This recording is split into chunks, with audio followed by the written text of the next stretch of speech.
they're admitting these kind of administrative errors, but like the botched Kabul strike, like the Baghuz strike, like the 1,300 reviews that were done for civilian casualty claims, there were no findings of wrongdoing. Now, the military may have issued, the Secretary of Defense issued a memo, certain congressional leaders have introduced legislation, and all of that is valuable and worth watching.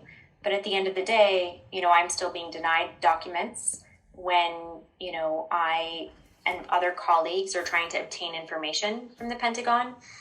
And, certainly you don't see the kinds of change you would want from those institutions overnight. Instead, where I might draw hope is in the fact that the public is far more aware of these shortcomings. I think that there's now a really rich body of work showing that. A lot of scholars and researchers are using, for example, the documents that were made public to really look at things that, a reporter wouldn't be well placed to. For example, the laws of war.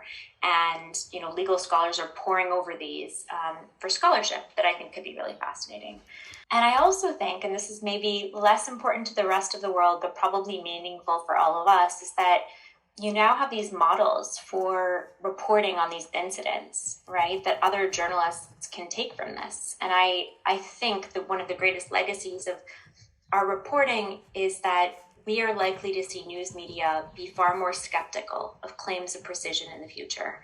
And more news media essentially work hard to cover these kinds of casualties, I would hope.